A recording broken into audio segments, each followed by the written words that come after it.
Welcome to all my friends in healthcare. You are listening to the Bedside Manner Podcast.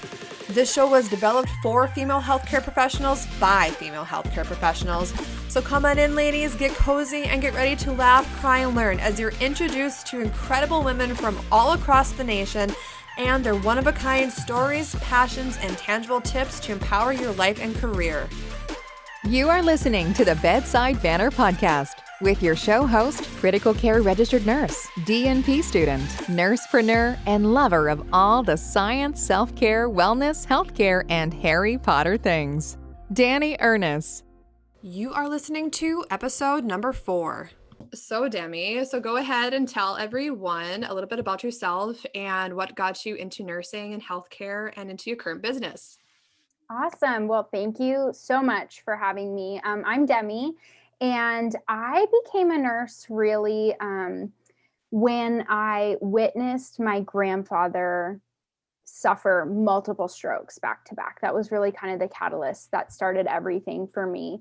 I saw the care that he received, and I guess I shouldn't say that's when I became a nurse, but that's what sparked healthcare for me. The people that took care of him, whether it was in the hospital or in the nursing home, the skilled nursing facilities, anything, they became like our family. Like our family tripled in size because they were so invested in his care. So that was kind of the spark for me. I was at a pretty young age. I was around 8 when he had his first like debilitating stroke. And I thought, okay, I have to go into healthcare. Like I want to do this for other families because they've done this for our family. And really strangely, I didn't really take the time to connect with myself to say, like, what aspect of healthcare do I want to go into?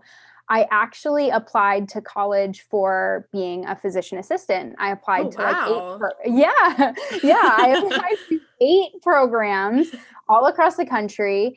And I was reaching the point of like, okay, I have to start making a decision. I have to start ranking, things like that. And I had a really serious conversation with my mom, and she's like, why do you want to be a PA in the first place? And I was like, I don't want to be a PA. I think I want to be a nurse. Like when I really sat down and thought about what is it about a career that I'm looking for, it was that connection. It was that meaningful impact that those nurses had on our family that I wanted. And not that you can't get that as a PA, but you obviously can get it a lot more as a nurse. So my plan took like a complete 180. I threw in one application for nursing school, and I said, like, I want to go to the University of Pittsburgh. That is the school for me.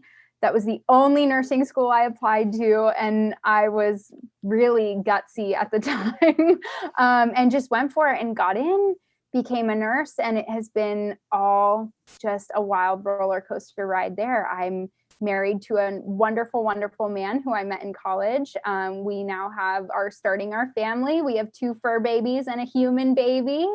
And I really started to explore this idea of working in a more non-traditional nursing route about 1.5 years ago. I started to see what needs there were in nursing, specifically around nursing education, that I had an opportunity to fill in my role as a nurse educator, but with hospital politics and policies and just budgeting and things like that, there was a lot of stuff that I wanted to do, but I wasn't able to. So I thought, if I just do it on my own, like then I can really grow and support nurses in the way that I think they need to be supported. And so, I dove headfirst into this new experience and started with launching my own business about 5 months ago, and it's growing every day.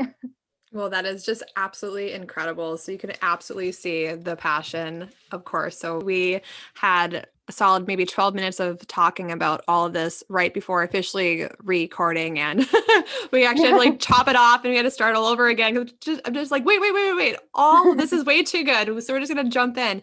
So you can definitely tell there's so much passion there. And so it was really incredible for you to recognize the need, and as a nurse educator, because, you do have to deal with a lot of politics and budgeting and everything within your hospital system.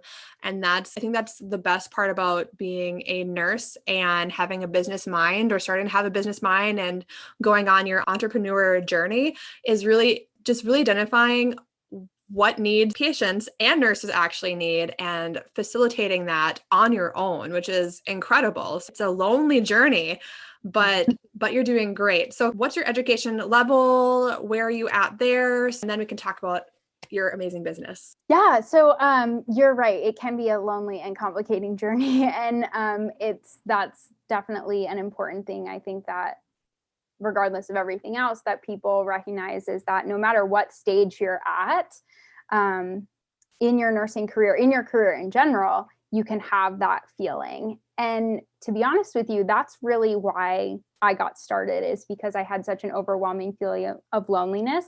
I got my bachelor's degree in 2014 and my BSN, and I started as a new grad in an ICU. It was a really unique unit. It was a adult med-surg ICU and an OB ICU, which was it was such an amazing experience. I got some really unique cases and things that I never would have otherwise experienced. Had a fantastic preceptor. And I really always like to point that out, because as much as I struggled in my new nurse experience, I honestly think that I would have stepped away from nursing if it weren't for the preceptor that I had. She was monumental in encouraging me in my journey. So I started as a new grad. In the ICU, I worked there for a little while, became a travel nurse, worked in ICUs all over the country. And then because I was so inspired by my preceptor, I thought I want to be able to help other people in the way that she helped me. So I started looking into getting my master's degree. I graduated with my master's degree, I guess, in 2018. Congratulations. Thank you. So I have my master's in nursing education and got a job as a nurse educator, and had the opportunity to start building a new nurse residency program through that. Doing that work, like I said, I have had some great opportunities, but have also hit some roadblocks, which has allowed me to now venture onto my own journey of building a program that I think really gets to the heart of what our new nurses need. That is absolutely incredible. I'm so excited to see everything that's going to unravel here in the future. When you are thinking about what made the biggest difference from your preceptor to you, because I also had the exact same experience, and I think most of us have the exact same experience. It's a very lonely journey, just starting in the ICU in general, or in any nursing job. And I'm not sure if it's a dignity thing or a pride thing where we don't want to admit it when we're going through it. But I think it's something within our nursing culture we need to normalize in order to really talk to each other while we're going through that brand new nurse process, or just transition, let's just say transition from med-surg into ICU or ICU into OB. We need to normalize those. It's okay to not know everything and to feel like you're drowning conversations. And so, So when you were talking about your preceptor and how she made a difference to you, or he or she, I guess I either or.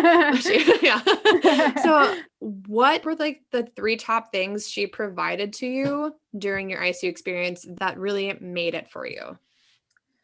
Oh, that's a great question. Sorry, I didn't put that in the list. No, that's okay. That's a really great question. I would say that she called me out. So she normalized exactly what you just said. She kind of forced it out of me. So those moments where I was like, no, it's okay. I got this. I can handle this. When really I'm crying inside, she was like, okay, stop, take a second and tell me what you're really feeling. Where are you? Do you feel good? Do you not feel good? How confident are you? And I think that was crucial, because she forced that honesty in me, even when I wasn't necessarily being honest with myself, right? So that's, I think, one of the hardest parts too. So she had that real kind of down to earth mentality about her, which was great. she also really valued the balance in let you grow on your own without throwing you to the wolves, which I think is something that it's not necessarily so much on the new nurse, but more so the preceptor mentality. A lot of preceptors, and being a preceptor through my career myself, that's something that I struggled with. Like, how do you find that balance between, I don't want to helicopter over you and not let you do anything on your own, but I also don't want to just like, here you go, you're on your own. Good luck. So she had a really, really great balance of in between. And to be honest, I think one of the greatest things she did for me was she helped me be a nurse in that unit and take on that nurse mentality. I had actually worked in that unit as a tech when I was going through nursing school. Oh, nice. So I knew a lot of the staff, which I thought was really going to come to my benefit. And in some ways it did, but in other ways, I had a lot of staff that continued to treat me like a tech and didn't necessarily recognize that I was a nurse now and I was in a different position. So she really kind of coached me through, how do you step into owning the nurse mentality? And that was absolutely crucial. Because I think that even when you don't feel like a nurse yet, because it takes a long time for you to feel like a nurse, right? Yes, it does. And she kind of helped me. I always say to anybody that I'm working with, I hate the phrase "fake it till you make it," and it gets thrown around in nursing all the time. And I hate it because I think a lot of times we misapply it. Like, never fake it till you make it with a skill or a difficult patient situation or anything like that. But the one time that you can fake it till you make it is with your nursing persona. And you put that nurse face on the outside, even if on the inside you're like curled up in the fetal position, waving your white flag. And I think you really touched on something earlier about, about how that's such a normal thing for nurses to feel. And one of the passions that I have is normalizing those conversations for new nurses, normalizing saying like, hey, I had a really rough day today, or I felt great yesterday, and then it all crashed and burned today. You have those peaks and valleys, but no one really wants to talk about it. But then also, it pains me because I feel like what has become normalized in nursing is that like your first year or your first 2 years are just going to suck. Why is that a normal thing? Why have we just accepted that as fact? And that's really, if I could change the world, that would be my mission, is to change that notion that your first 2 years have to be miserable, because they don't. They're going to be challenging. They're going to grow you. They're going to push you in ways that you never thought you'd be pushed before. But that doesn't necessarily have to equal misery. It doesn't have to equal not enjoying your job or second guessing yourself as a person. Those aren't mutually exclusive. So you can be challenged, you can grow, and you can still find joy in what you're doing. And I think that that's super important for new nurses, or even nurses who are changing specialties, or maybe you're in the same specialty but going to a new hospital or a new unit, like whatever it might be. Just because you're being pushed and challenged doesn't mean you have to not enjoy what you're doing every day. I love all of that. Like I already have like 25 other questions I want to ask you about like all of that. So I just have to pick which ones I want to talk about. I should be writing notes down. I'm just going to grab a pen and marker so I can keep track of everything I want to ask you. But the topic I absolutely loved the most out of everything you just said was, first 1 to 2 years don't have to suck. Why do they suck? Why do we allow it to suck? How are we failing our nursing students within our nursing education system to not set them up to feel good within those first 2 years? Like, yes, it's a very hard role to get into. There's so much to learn about taking care of a human being, no matter what your specialty is.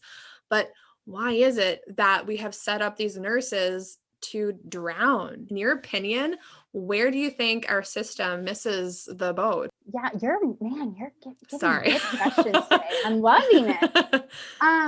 So I think that part of it is that nursing is competitive.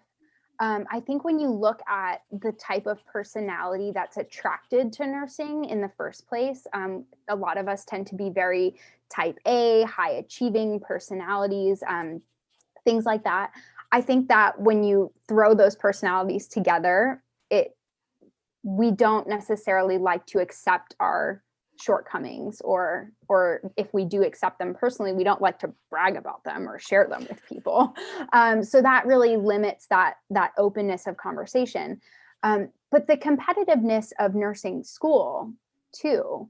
I mean, you're looking at a system right now in the United States where we are severely I guess I should say, at a very high rate, we are having to turn applicants away from nursing school all the time. The fact that we have so many people who are applying to nursing school and we don't have the slots to fill it.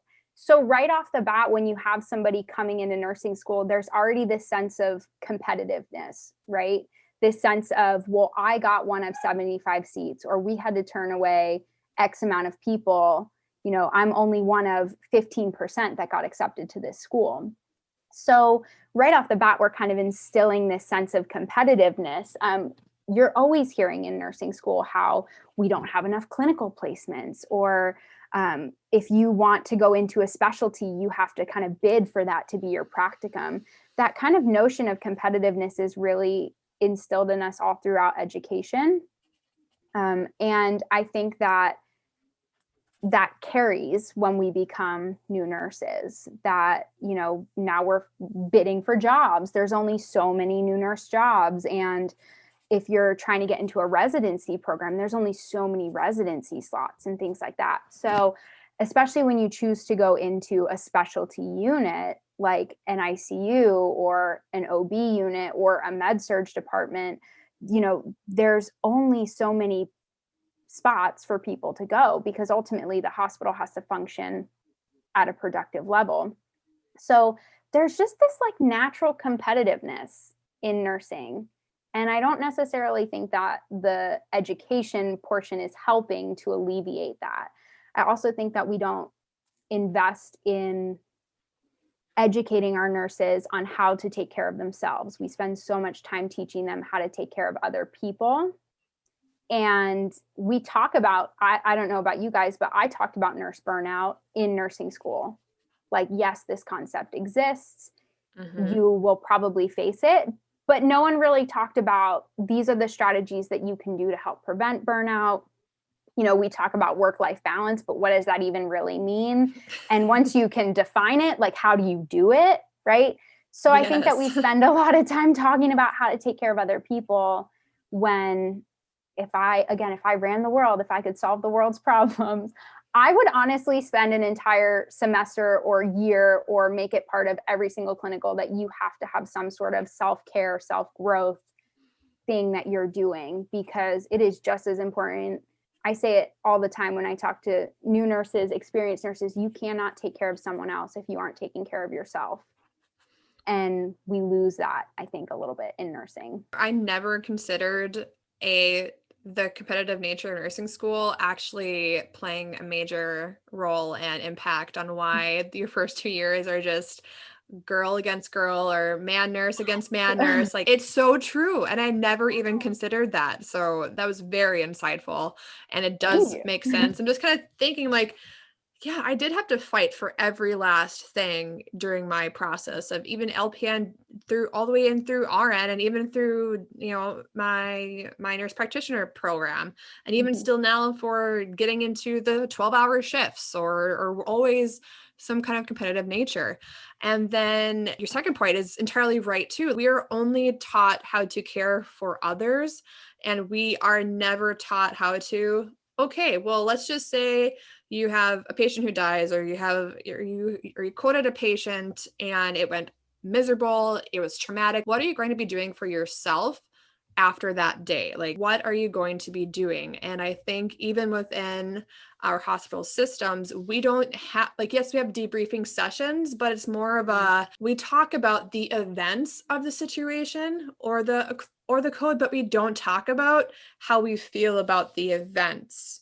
because we are expected to be these robots. And again, it's just the culture of whatever specialty you are in. If it's a traumatic situation, it's standardized and normal, unfortunately, to be dealing with death. We're just normalizing these awful traumatic situations when, as nurses, we forget we are human beings too. And that to most people, this would be a very upsetting event or ordeal, or just a normal stressful day gives you the right to do self-care. And self-care is not going above. And I think there's also this negative or selfish think of self-care. People think, oh, this is selfish time. And after I do all the cooking and cleaning, and I have to earn my self-care. And as nurses, we earn it from just waking up and being nurses or healthcare professionals, women in general. Everyone deserves self-care, no matter what they are doing in what healthcare or non-healthcare field. But this is a healthcare podcast, so we're specifically talking about female healthcare professionals. So girl, you earn your self-care no matter what you do. And again, it's how do we integrate that into every clinical or every class or have a semester on work-life balance? Because I didn't understand work-life balance until I think 2 months ago. Because I'm just I'm trying to start this podcast. I'm trying to do the website and the blog and school. And then I worked at a 0.9 FTE. And I don't know how people do that on top of kids. I don't get it. And you go through these different seasons of life. So what work-life balance for me, 6 years ago when I started as a nurse and I was single and it was just me, was totally different than what it looks like now, obviously. And so, and I think, the notion of self-care being selfish, I love that you brought that up because it's not, it is necessary. Self-care is necessary. And self-care doesn't have to be, I'm going to do a face mask with cucumbers on my eyes and I'm going to get a mani-pedi. And don't get me wrong, that is fantastic self-care. But it doesn't have to be you don't have to necessarily do that. It's just, how are you taking care of you every day? And, I was challenged. I'm personally working with a mentor who's helping me a lot. And she challenged me with this notion of rest is productivity. You can be productive when you are resting, because I think that as nurses, we're no, I have all these things to do, or just as women, I have all these things I have to get done. And I was a big checklist person. And she was like, girl, throw out that checklist, because sometimes the best thing you can do for yourself is just take a second and stop and breathe and just have a minute for yourself. I think you totally hit the nail on the head with hospital debriefs. It's great. I give a lot of credit because, even 5 years ago, debriefs weren't happening. So they're trying, right? Yes. They're trying to pull these things into the hospital, but for whatever reason, just because we know to expect difficult situations as a nurse, that doesn't mean that they're any less difficult to process. Yes, we know that this profession is going to come with challenges and we're going to lose patients or, see that patient get readmitted with another stage 4 wound or whatever it might be. And it's going to break our souls a little bit. But just because we know that's coming doesn't mean that we just accept it for what it is and say, okay, here we are. No, we have to be prepared with how to handle that. And so the debrief is great when we talk about it from a clinical skill standpoint. Yeah, we can learn a lot.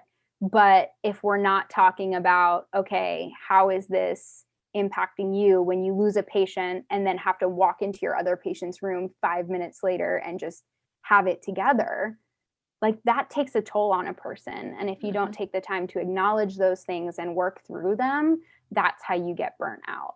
And so kudos to hospitals who are growing and working in that debrief, but we have some work to do for sure. Yes, we definitely have some work to do. Yeah. So even just on Pinterest or something, and I saw rest equals productivity. And I remember going, what? What? Yeah. Yes. I think so.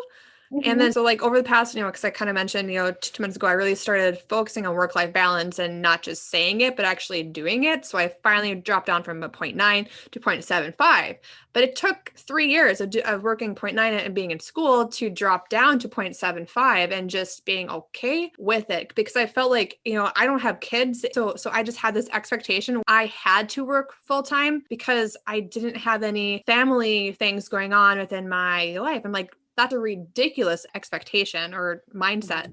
And then just talking about how you can be more productive when you take rest is incredible. And it's so true, because when you're recharged, you walk into your next shift feeling like, okay, I got this. 8 to 12 hours, bring it on. I'm going to rock this, right? Yeah. The hospital can't throw anything at me, and I'm going to rock this day. Bring on the float. I'll even take the float. Yep. Right? I will go to neural trauma and I don't do head stuff, but let's do it. Yeah. Yeah. It's so funny. I love that you even brought up that like expectation of 0.9 to 0.75. And I actually had the most interesting conversation with my mom, of all people, like not that long ago. So my mom has worked in like corporate America insurance stuff her whole life. And then her company got bought out and she lost her job a couple years ago. And I was about 2 years into practice, and my mom was like, I actually almost became a nurse when I was applying to college, and just seeing how much you enjoy nursing, I'm going to go back to nursing school. So my mom, my mom, and she would murder me if I told you her age on a podcast. So I'm not going to. Okay. But my sweet mother went back to nursing school and became a nurse. And it's so interesting because I think generationally, there's this different notion that the younger generation, we tend to value like our personal happiness a little bit more. Whereas the older generation lived through, the economic crash, and they were instilled in that value of like, you have to have full-time job and retirement and all these things. And in no way am I saying you should not have those things. Yeah, exactly. No, I completely know what you're saying. But I do find it interesting because I was the same way. I was like, well, no doubt I have to work a full-time job. Well, the full-time job that I got out of nursing school had me rotating days and nights, which was miserable. And it was kind of like, okay, I could take this job and have an income and know I'm not really going to be happy, or it's not really going to work well for me, or hold out and risk not having a job. Well, I guess I'll take the job. And one of the questions you had sent me was if I could go back and talk to my younger self, what would I say? And I really would say that it is, I do understand economic hardship. Like, trust me, I've been there. I've taken jobs because I've had no choice and I have to. But if you're in the position to hold out for a job that really fits you and fits your needs and your family's needs, or you have the opportunity to drop from 0.9 to 0.75 because it's going to make your life better, that's definitely something that's worth entertaining. I'm not saying like expect to work one day a month and have $1 million income. Like, it doesn't work that way. We have to be realistic. But I wish I would have put value on my own needs as opposed to just putting value on having a job. Because I definitely was just like, well, I just need a job. Here I go. Yep. So I'm going to take whatever comes across here, and it's days and nights. And yeah, I still do the day and night shift switch. And every year it just gets harder. And I don't know if the 12-hour, because I just got back.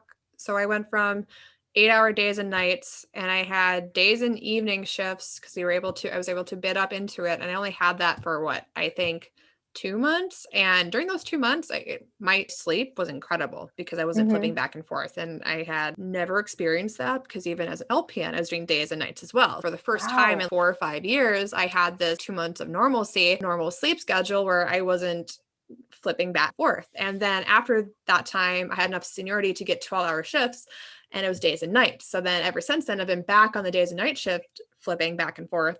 And it's not easy. And I always, I have a tendency to forget about that. And I think anyone who does days to nights and nights to days and some days and some nights forgets how stressful alone that is on the human body. And we forget to be gracious to ourselves. Kudos to you for, recognizing that limit for yourself and advocating for your drop, because that's where a lot of people that's where a lot of people, they just continue to like suffer through it, and they continue to say, well, it just is what it is and I just have to manage. Well, there's always strategies, and even if you can't necessarily change your FTE, you can instill other practices that help bring happiness, balance, and joy to what you're doing. Yeah, absolutely. Well, with all that said, I really, really, really want you to kind of tell us about what you do and why it's so important for nurses to really hone in on, and just kind of talk about your services and everything along that line. So I just asked you 100 questions. No, sorry. I love it. Awesome. So my company is Joyful Nursing. And through that company, I am a nurse mentor who helps nurses build their confidence at the bedside and find joy in their practice. So in the long term, this company will offer a lot of different things for nurses at different skill levels. But what I'm really choosing to focus on here in the forefront is helping new nurses who are new into their practice so that they can build foundational skills to start their career on the right foot. Again, we touched on that idea of like this accepted misery of your first 2 years of nursing, and I want to change that. My mission is to change that. So through a new nurse residency program, I am mentoring nurses in all different specialty areas to come together and have these conversations like we were talking about, learning how to overcome negative self-talk and self-doubt, learning how to speak up for your learning needs when you're not getting what you need out of your orientation. And then really building in those foundational concepts to help you not just say you do work-life balance, but to actually have work-life balance. So with this idea of nurse burnout, I'm not necessarily looking to combat burnout that you're experiencing with the residency program. I'm looking to help you prevent it altogether. So building those foundational skills through that transition and really focusing on the confidence. We talked a little bit before about how you don't necessarily feel like a nurse right away, and that's okay. I'm not saying that you're going to join this program and you're going to feel like a nurse tomorrow. That's not my mission. But my mission is to help you build your confidence every day, show up to work a little bit more confident than you did yesterday. And then all of a sudden you wake up and you're like, you know what? I am a nurse. I can handle Nurse this. boss in the house today. Yeah, exactly. So that is the new nurse residency program that is part of Joyful Nursing. And in my role as a nurse educator, I'm infusing not only these life skill tactics, but then also education. There's just some things that nursing school doesn't necessarily teach you. And I'd really like to be able to bridge that gap a little bit with the education aspect as well. That is absolutely incredible. So just hearing about Joyful Nursing and preventing nurse burnout in the first place, I never even considered that being a thing. That is monumental. Just thinking about and just handing these new nurses tools in order to say, hey, I'm recognizing symptoms. What can I do to make sure I don't turn into that super burned out nurse where I decide to say, I'm done. I'm never doing nursing ever again because I just can't take it. Mm-hmm. So I'm really excited to see what tools and strategies you are handing out to these nurses, because believe me, if I would have met you 3 years ago when I was going through all my transitions, I would have signed up. Absolutely. So yeah, it's so important. So yeah, because I think that there's a key difference between there's stress and then there's burnout. And stress is an inevitable part of what we do. But yes, it's when we allow stress to snowball that we reach burnout. And the great thing is like we manage stress in our daily lives all the time. We all have stress, right? Whether it's financial, family, housing, food, whatever it might be, we all have stresses in our life. Some of us are better at managing that stress than others. But the great piece about it is that it's a learnable behavior. You can learn to manage your stress better.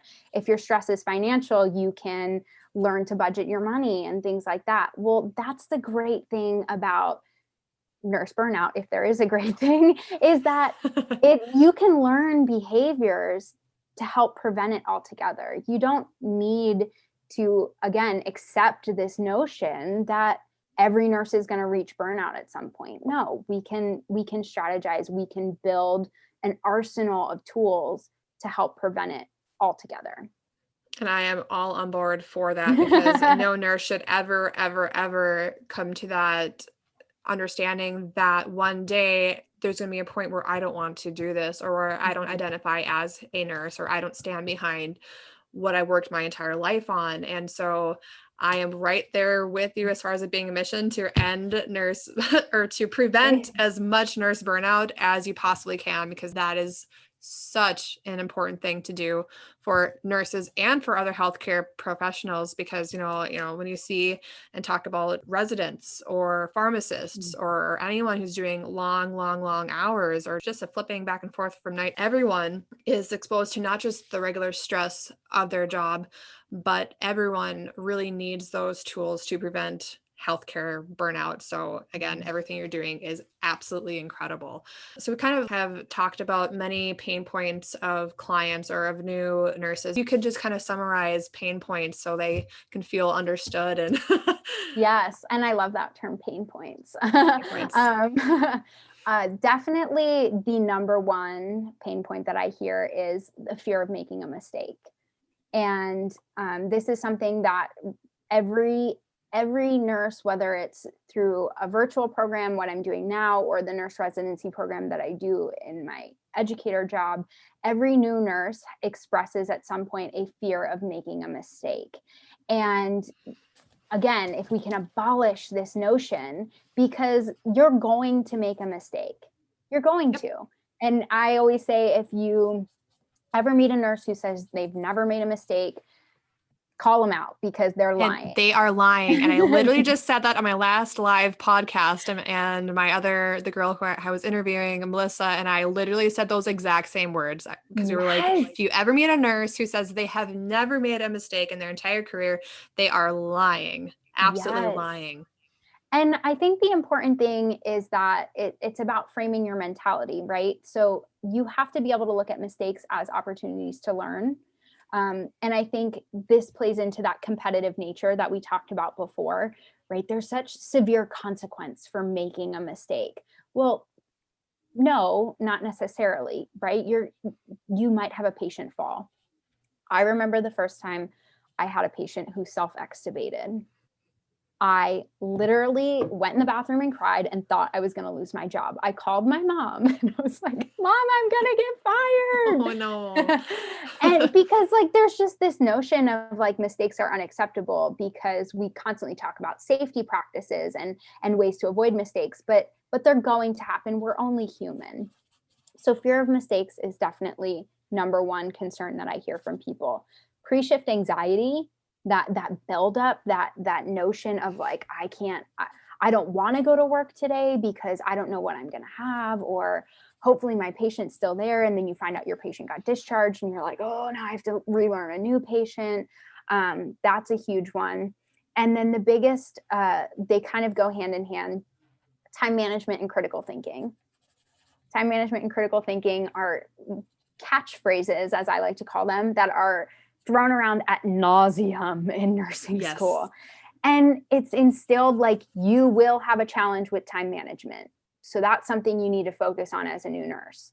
And every new nurse that I've worked with, they all, when I say, who's worried about time management? Yeah, because we're all told that we're going to have an issue with time management. Well, not necessarily. You might rock it at time management. That might be a real strength for you. So I want to get rid of this idea that we all have the same struggles, because we don't, but we all struggle in some way. So that idea of time management, and then that idea of critical thinking. I did a post not that long ago. I'm dabbling in reels on Instagram. I was never a TikTok person, but I'm dabbling in reels now. And I just did a reel about critical thinking and how nursing school talks about you need to be a critical thinking nurse. We don't want nurses who are just going through the motions of their day doing tasks. You have to think about what you're doing. But they don't really teach you like, okay, how do you critically think?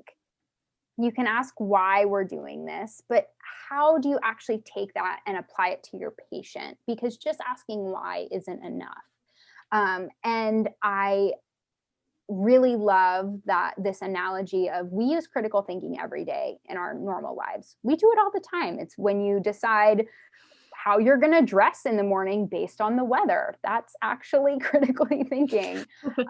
So the important thing that I like to tell new nurses is you already possess these skills.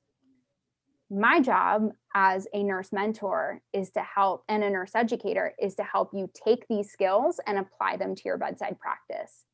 And when you frame it that way, it becomes way less daunting. Like, yeah, you can already do this. You're already doing it every day. Now let's do it at the bedside. So those are definitely the 4 pain points that I hear the most often from people, specifically in that new nurse category. Yeah, absolutely. Because again, I'm only on year 3 here, going into year 4, and was an LPN. And I can tell you that's absolutely all my biggest pain points, or things that kept me up at night, or got your heart racing a little bit too much before walking onto your next shift. So yeah, those are excellent pain points to share with everyone. Just in the process of the past 5 or 6 months, what are a couple of things that program has done for clients that you didn't actually expect? Ooh, that's a great one. So the actual nurse residency program has not launched yet. We have not Correct. launched the virtual platform for it yet. So that will be coming shortly. Stay tuned. Yeah, I'm very excited for that official launch. But in the work that I've been doing to kind of piece this together, the things that have come out of it that have really surprised me or were a little bit unexpected was the level of vulnerability that people are willing to have. I think that social media has turned into a double-headed sword, double-headed dragon, double-edged sword, yes. Whichever way you look at it, where sometimes we can, in the negative sense, people use social media as a block between them and the real world, where then people feel more confident to log on and say nasty things or things like that. But on the flip side is that I've found that people are so willing to be vulnerable because there's a little bit of an element of safety when you're talking to someone via a text or a DM or something like that.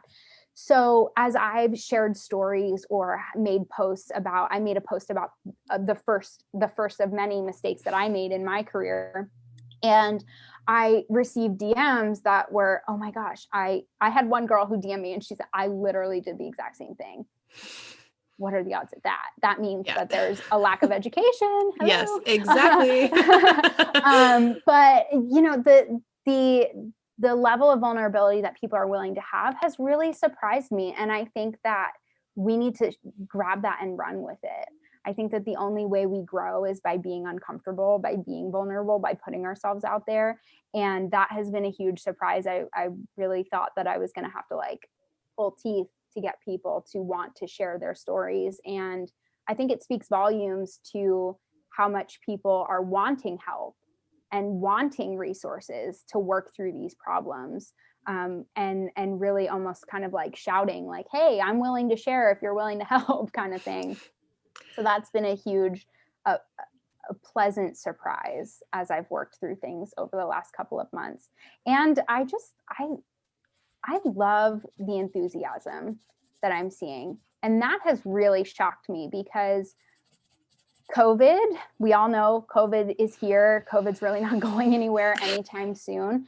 And I think that the general tone is the morale's down in general, right? But that has not hindered specifically our new nurses and the excitement and the passion they have for diving into their career, which I think speaks volumes about that generation of people, because they could be running for the hills. They could be like, I didn't plan on being a nurse in a pandemic. Peace out.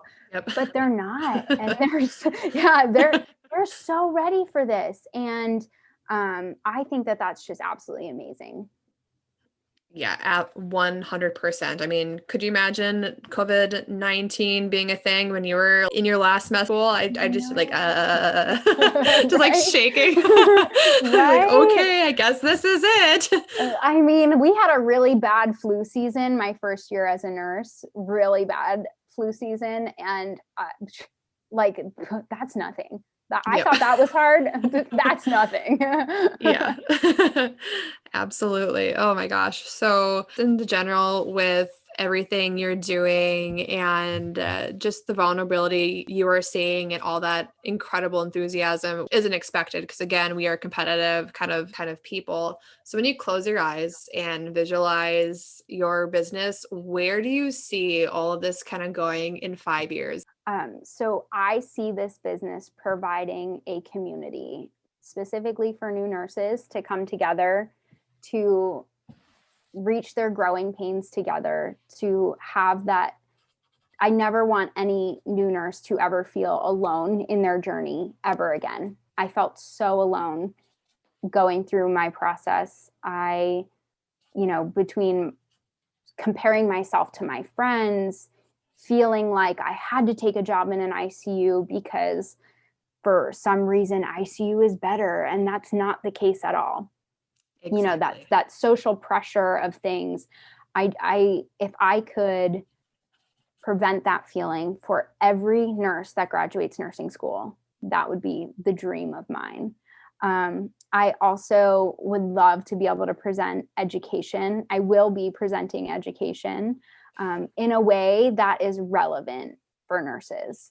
I think that the days of sitting and listening to a 35-minute, module where it's a talking head at you, it's not practical. It's not realistic for nurses. It is different when you're new and you can maybe take that time to invest a little bit more. But the goal of my company isn't just to target new nurses. That's the goal of the new nurse residency program, but the company as a whole is to help all nurses throughout their career. So being able to provide education that meets the needs of nurses at all experience levels. And I have a huge passion behind precepting. That will be the next journey that I look at after the new nurse residency program is really up and running.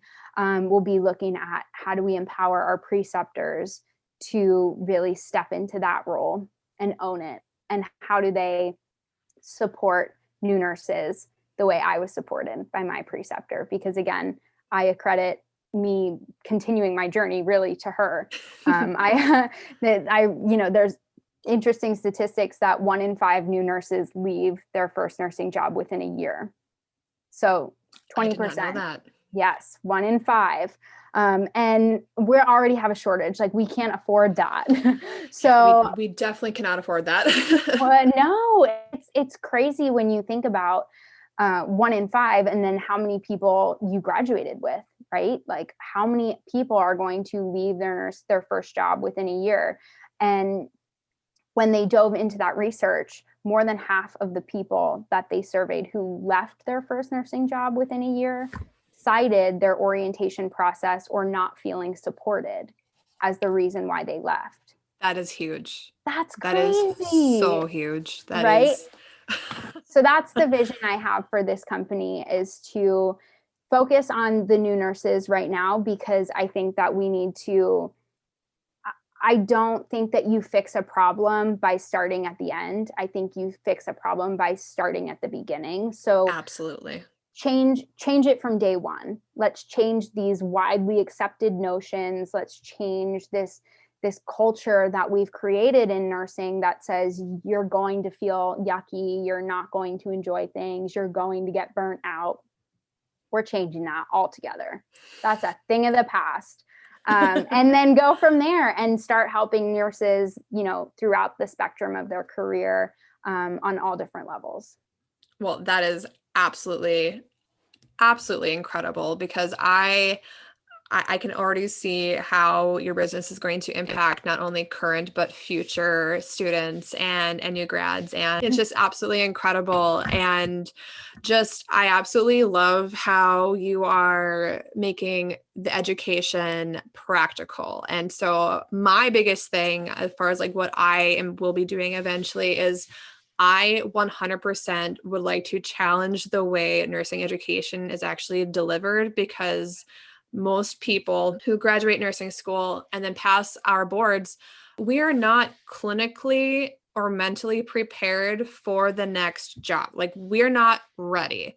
And so I would like to challenge, like, yes, it is so important to go through theory and to have all of that basic, that basic foundational nursing, but how can we make it applicable and really be able to give them those tools which they can then use during their everyday practice? Talking about nurse burnout, like, how can you take those tools and then actually apply it? How can you take your work-life balance and actually apply it? How can we bridge that gap in between nursing school and real world nursing? Because the NCLEX world doesn't do us any good.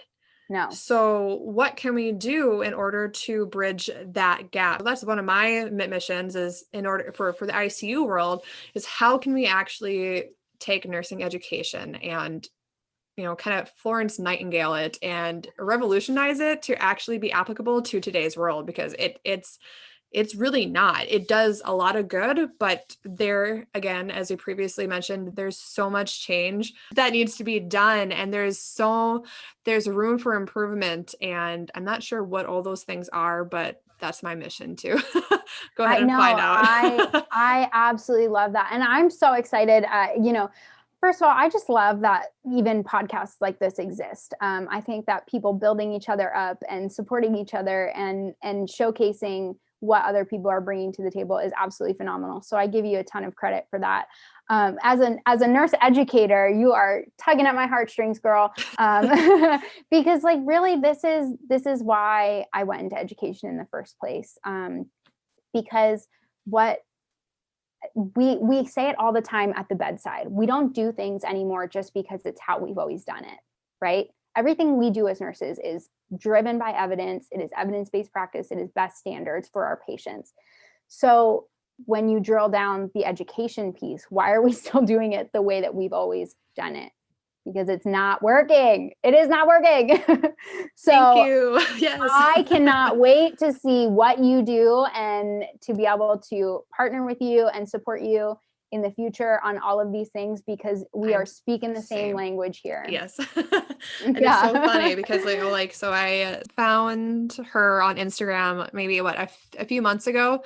And just like the more I started digging into everything, I was just like, oh my gosh, I need to meet this woman so bad. We have our goals and missions are aligned in so many ways, and I can already see incredible collaborations already coming down after I get started here.